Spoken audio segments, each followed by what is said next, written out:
Adam here with Brooksaw Antiques. Today we have this 1969 Facit 1620 vintage portable typewriter. I'm going to show you how to use the functions and make sure they all work. Made in Sweden.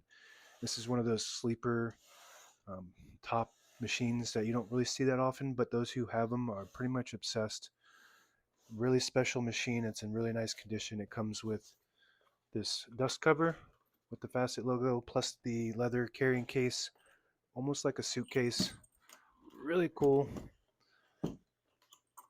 Not sure how much I can fit into the picture, but it's a classy looking machine with a case.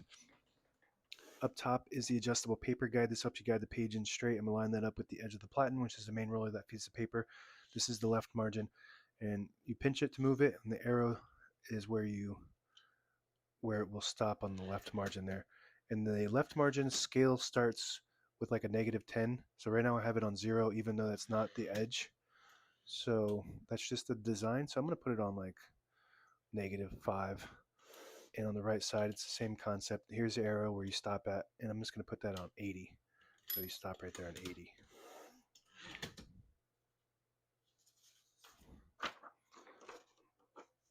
And this is the paper bail that sits on top, holds the page down nice and tight. Got 2 adjustable rollers and a scale.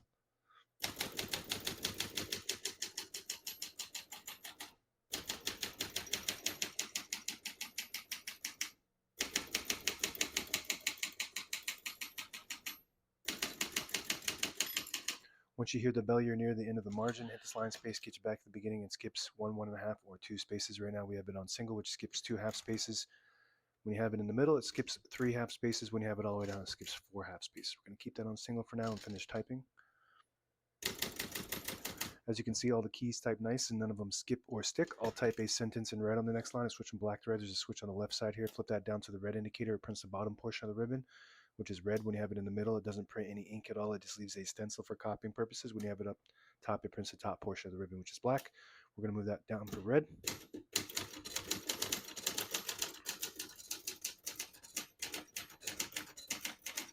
Beautiful. Very unique touch to it. It's a smooth, almost like a dead feeling, but in a good way. And it just has a really unique sound to it. Not to mention that the platen feels brand new. I did not replace it, but it looks and feels brand new. The print looks really good. Elite typeface, prints 12 characters per inch.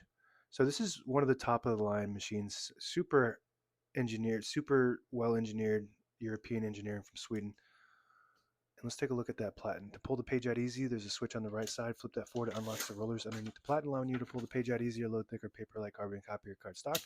Make sure you flip that back before you load the next page or else it won't load correctly. So this is typically what the platens look like if you get a brand new one back from JJ Short. Not sure if I can get a good lighting angle, but I don't think that it was replaced. I just think that this was not used that much. This whole typewriter is in excellent condition. So it was used once or twice or maybe for a little bit and then put away, stored until now. So basically as good as it gets for a used typewriter. You can tell it's been used, but just not that much. All right, we're going to put that color back on black. Got a shift on each side, a shift lock on the left. To clear that, just hit the shift button again. This is your carriage lock. So you push it down and move it towards the front. It'll extend. And then you move the carriage to the middle. It locks the carriage in the middle. To unlock it, just push it down and move it towards the back like that, and that will unlock it. And you can see how it engages right on the inside here. That little locking mechanism will lock into the carriage like that. To unlock it, you just push it down and back. So if you're just stuck or something, then you just need to get in there with a screwdriver and push that out of the way. Backspace on the right side, light and smooth. This is your carriage or your margin release. When you get to the end of the margin, there's a mechanism that blocks you from printing. Hit that margin release. It does allow you to type past that all the way to the end. Very good. All right, so let's do the tabs. This has a different tab system than most typewriters have.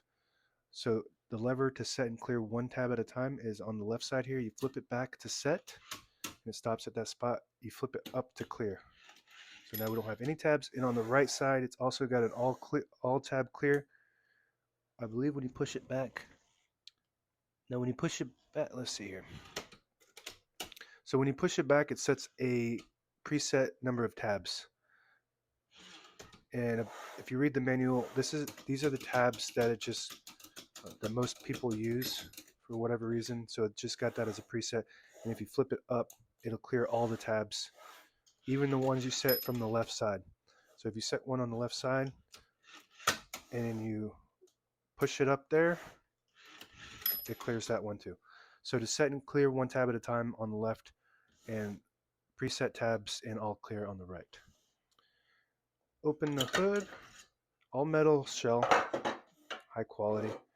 All the brand new ribbons loaded on the left, so it's pulling clockwise to the right. If you want to switch that direction manually, you got to use this contraption here on the front side. Kind of like an Adler. This is kind of how the Adlers work.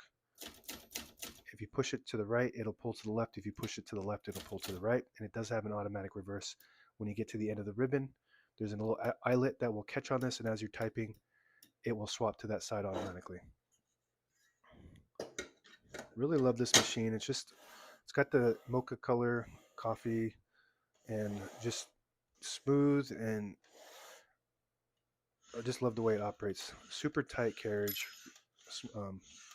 glide. It has a different mechanism. It does have, um, it rides on this rail here, and inside that rail has little tiny bearing balls. So if you try to take that apart, there's probably a 0% chance you're going to get that back on, because the bearing balls are not typical typewriter bearing balls.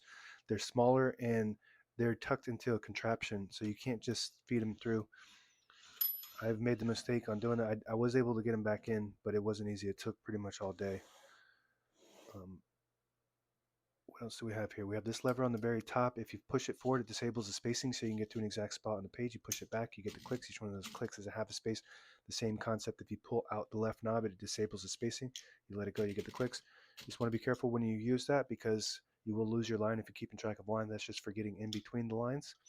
And that's it. Now available on eBay or Etsy, or my new website, brooksawantiques.com.